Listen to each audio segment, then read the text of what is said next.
સમાચારમાં આગળ વાત કરીએ ગીર સોમનાથની તો ગીર સોમનાથ જિલ્લા કલેક્ટર દ્વારા ફાયર સેફટી મુદ્દે મોટી કાર્યવાહી હાથ ધરાઈ છે। વેરાવળ શહેરમાં આવેલ આરાધના સિનેમા, વેરાવળ બાયપાસ પર આવેલ ફોનિક્સ સિનેમા અને સાચી સિનેમા અને ગેમ ઝોન તેમજ શક્તિ પ્લાઝા ગેમ ઝોન આમ 2 સિનેમા અને 2 ગેમ ઝોનમાં ફાયર સેફટી સરકારના નિયમોનું યોગ્ય પાલન ન કરાતું હોય તેમજ સુરક્ષાના વિવિધ કારણોસર જિલ્લા કલેક્ટર દ્વારા બંને સિનેમાઓના લાયસન્સને ટેમ્પરરી રદ કરાય અને સીલ મરાયા છે। થોડાક દિવસ પહેલા જિલ્લા કલેક્ટર ડીડી જાડેજા દ્વારા ફાયર સેફટી મુદ્દે કોડીનાર ન્યૂ એરા સિનેમા સીલ કરાઈ હતી, ત્યારે આજે ગીર સોમનાથ જિલ્લાના વેરાવળની 3 વધુ સિનેમા અને 2 ગેમ ઝોનને ફાયર સેફટીના અભાવને લઈને કલેક્ટર દ્વારા બંધ કરાઈ છે।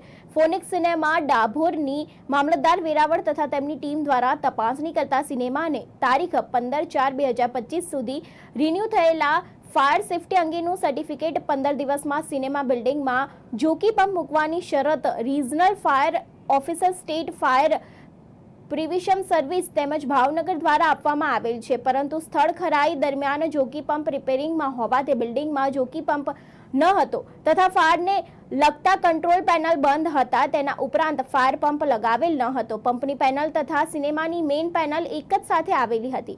ફાયર એલાર્મ પણ બંધ હાલતમાં હતો અને ફાયરના ઉપકરણોને ચલાવવા બાબતે સ્ટાફ તાલીમબંધ ન હતો। દરેક ફ્લોર ઉપર આપત્તિ સમયે બહાર નીકળવા માટે કોઈ પણ ઇક્વેશન પ્લાન તૈયાર ન કરવામાં આવ્યો હતો અને સાથે જ લિફ્ટમાં મેન્ટેનન્સ માટે સેફટી જોગવાઈઓની આધીન કોઈ પ્રમાણપત્ર ન હતું। ડીઝલ જનરેટર સેટમાં અર્થિંગ યોગ્ય રીતે આપવામાં આવેલ ન હતું તેમજ સાંચી એન્ટરટેનમેન્ટ વિડીયો સિનેમા તેમજ તાંતીવેલા દ્વારા સક્ષમ સત્તાધિકારીઓનું ફાયર સેફટી અંગેનું એનઓસી રજૂ થયેલ ન હતું। જ્યારે વેરાવળ સિટીમાં આવેલા આરાધના સિનેમામાં પણ ફાયર સેફટીની ચૂક જોવા મળી હતી, જ્યારે સાંચી સિનેમા ગેમ ઝોન તેમજ શક્તિ પ્લાઝા ગેમ ઝોનની ફાયર સેફટીની મુદત પણ પૂર્ણ થઈ હતી। ફરી રિન્યુ ન કરેલા જોવા મળતા વેરાવળના 3 સિનેમાઓ અને બંને ગેમ ઝોનોને જિલ્લા કલેક્ટર દ્વારા સીલ કરવામાં આવ્યા છે। આ સાથોસાથ જિલ્લા કલેક્ટર દિગ્વિજયસિંહ જાડેજાએ જણાવ્યું હતું કે તારીખ 24 મેના રોજ એક ઓર્ડર કરવામાં આવ્યો હતો કે વેરાવળ શહેરની મધ્યમાં આવેલી 40 જેટલી હોસ્પિટલોમાં બાયોમેડિકલ વેસ્ટ તેમજ ફાયર તેમજ અન્ય નિયમોનું ચકાસણી કાર્યવાહી કરવા માટે ઓર્ડર થયેલો છે।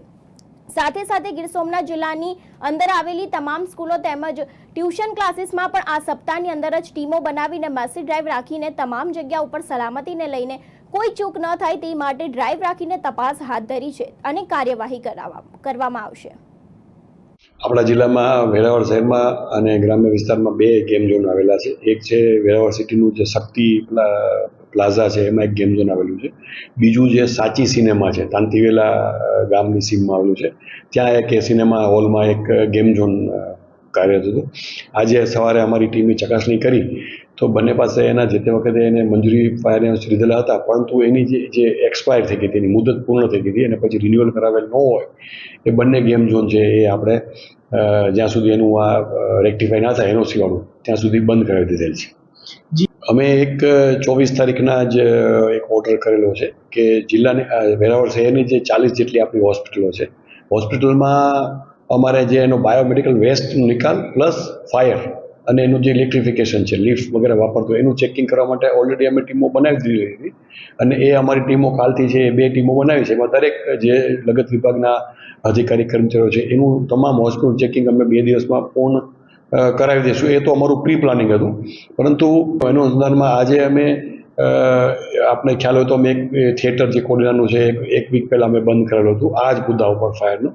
અને જે બીજા 3 થિયેટરો આપણે આવેલા છે, એક આપણું વેરાવળ શહેરમાં છે આરાધના છે, બીજું તાંતીવેલામાં ફોનિક્સ અને સાચી, 3 થિયેટરની ચકાસણી કરતાં આજે એ લોકો એના એનઓસી જે છે એના એ રિન્યૂ નથી થયા ફાયર એનઓસી, પ્લસ જે ઇક્વિપમેન્ટ એના જે હોય એ અપ ટુ ધ માર્ક નથી, ચાલુ હાલતમાં ન હોય, એના સ્પ્રિંકલર્સ કે વગેરે જે કંઈ પણ ન હોય, એથી એ 3ના જે લાયસન્સ છે એ પણ અમે ટેમ્પરરી જે સસ્પેન્ડ કરીએ છીએ। જ્યાં સુધી એ લોકો આ રેક્ટિફાઈ નહીં કરે ત્યાં સુધી અમે એનું થિયેટર છે બંધ કરાવવાનો હુકમ અમે ઓલરેડી કરી દીધો છે। વિશેષમાં અમે બધી સ્કૂલોના ડીઓ મારફત જેટલી સ્કૂલો છે આપણી એ તમામના અમે ડિટેલ કરાવી છે અને શિક્ષણની ટીમ મારફતે તમામ સ્કૂલો અને ટ્યુશન ક્લાસીસ જે ચાલે છે એ તમામમાં આ ફાયરના મુદ્દા ઉપર, કારણ કે બાળકો ત્યાં જાય છે તો એની પણ અમે ચકાસણી આ વિધિના વીક અમે એ પૂરી કરાવશું। એટલે જ્યાં બાળકો અભ્યાસ માટે જાય છે, આનંદ પ્રમોદ માટે જાય છે, આપણા જિલ્લાના લોકો જ્યાં જેમ કે થિયેટર છે તો માણસ આનંદ પ્રમોદ જતો હોય, આપણા જે હોટલો છે ત્યાં લોકો જતા હોય છે. એ તમામ વસ્તુ છે એ અમે આ બાબતની ચકાસણી એક મેસિવ ડ્રાઈવ રાખી અને વિધિન અ વીક પૂરી કરાવશું.